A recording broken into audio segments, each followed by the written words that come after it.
Ready start. अध्यक्ष महोदय, हमारे और समूचे देश के लिए आज का दिन बड़ी दुखद स्मृतियों का दिन है। हम लोग यहाँ पर स्वर्गीय प्रधानमंत्री लाल बहादुर शास्त्री जी की याद में श्रद्धांजलि अर्पित करने के लिए इकट्ठे हुए हैं, जिन्होंने 35 वर्ष पहले देश की सेवा में अपना जीवन बलिदान किया था। शास्त्री जी का व्यक्तित्व प्रशांत एवं महान था। वे भारत एवं शांति के लिए जीवित रहे तथा भारत एवं शांति के लिए ही मरे। वे भारत की जनता से एकरूप हो गए थे। वे सदा सेवा की भावना से प्रेरित रहे तथा सदा लोगों की भलाई की बात सोचते थे। उन्होंने हमारे देश की कठिन परीक्षा की घड़ियों में नेतृत्व किया और उन्होंने दुनिया को यह दिखाने की सहायता की कि भारत में कितनी एकता और दृढ़ निश्चय है। पैराग्राफ चेन। शास्त्री जी गांधी युग की महान देन थे। गांधी जी की मुख्य शिक्षा थी कि सभी मनुष्य भाई हैं और उनके झगड़ों का निपटारा अहिंसक तरीकों से होना चाहिए। गांधी जी के विचार में अहिंसा का मतलब केवल हिंसा का अभाव नहीं था। यह कोई नकारात्मक धारणा नहीं थी, अपितु यह समझौते की तलाश का एक निश्चयात्मक गुण है और इसमें यह विश्वास होता है कि लोग शांति में और शांति के द्वारा ही जीवन को उच्चतर अवस्था में ले जाने का रास्ता निकाल सकते हैं। इस तरह हिंसा का परित्याग करते हुए तथा समझौते और वार्ता में पूर्ण विश्वास रखते हुए हमने अंग्रेजों से लड़ाई लड़ी। शास्त्री जी का भी यही विश्वास था। जैसा कि मैंने पहले कहा, वे न केवल इसके लिए जिए अपितु इसी के लिए उन्होंने अपना जीवन बलिदान कर दिया। Paragraph chain. हमने स्वतंत्रता के 54 वर्षों के दौरान इस दृढ़ विश्वास को अपनी राष्ट्रीय और अंतर्राष्ट्रीय नीतियों में चरितार्थ करने का प्रयास किया है। वैदेशिक नीति में हमने हमेशा युद्ध के बिना झगड़ों के निपटाने की वकालत की है। सैन्य गुटों का विरोध, पंचशील का सिद्धांत, कोरिया और हिंद चीन में हमारी पहल और विश्व शांति के लिए किए गए अन्य अनेक काम, ये सभी हमारे इस विश्वास के परिणाम हैं कि झगड़ों का निपटारा शांतिमय ढंग से होना चाहिए। ताशकंद समझौता इसी नीति की एक कड़ी थी। शास्त्री जी ने वहाँ जो कुछ किया वह भारत के लिए नया नहीं था। ताशकंद समझौते में जो सबसे अच्छी बात थी वह यह थी कि मतभेदों का निपटारा हथियार उठाए बिना होना चाहिए। Paragraph chain.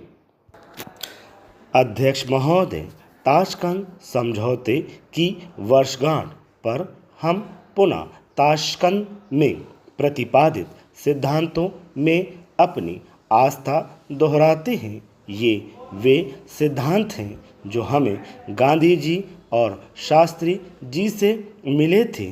उनका संबंध शास्त्री जी के जीवन और कार्यों से है। हमें इस चीज़ के कुरेदने से कुछ हासिल नहीं होगा कि इस समझौते से क्या उतना लाभ हुआ जितनी आशा थी, और अगर नहीं तो इसमें किसकी गलती थी। ज़्यादा लाभदायक यह होगा कि हम स्वयं से तथा दुनिया से, या कहें कि भारत अब भी इस समझौते से वचनबद्ध है। Paragraph change. शास्त्री जी ने हमें जय किसान का नारा दिया। यह नया नारा एक तरह से हमारे पुराने नारे जय हिंद की व्याख्या है। हिंदुस्तान को विजय केवल सिपाहियों और किसानों के कारण मिल सकती है। जवान हमारे देश की स्वतंत्रता की रक्षा करते हैं तथा वे भी उसकी रक्षा करते हैं जो काम करते हैं और पैदा करते हैं। कच्छ विवाद की परीक्षा की घड़ियों में तथा बाद में उत्तरी सीमा पर विवाद के दौरान शास्त्री जी देश को यह समझाना चाहते थे कि राष्ट्र की सुरक्षा के लिए केवल सैन्य शक्ति ही नहीं अपितु आर्थिक आधार भी मजबूत होना चाहिए। इस समय यद्यपि लड़ाई नहीं हो रही है किंतु आक्रमण का भय नहीं हटा। जवानों को जागते रहना है।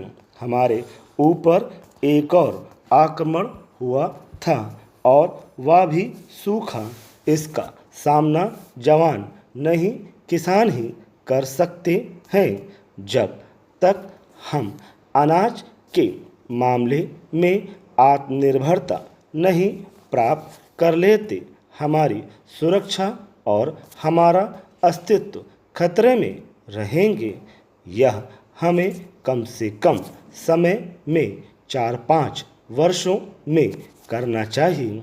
आत्मनिर्भरता ही एक सहारा है जिसके प्राप्त कर लेने पर हमें ऐसे कोई इधर उधर नहीं ढकेल सकता।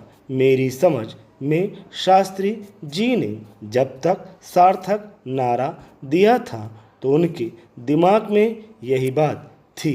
उनकी स्मृति में जब हम श्रद्धांजलि अर्पित कर रहे हैं बहुत से लोग हमारे साथ हैं।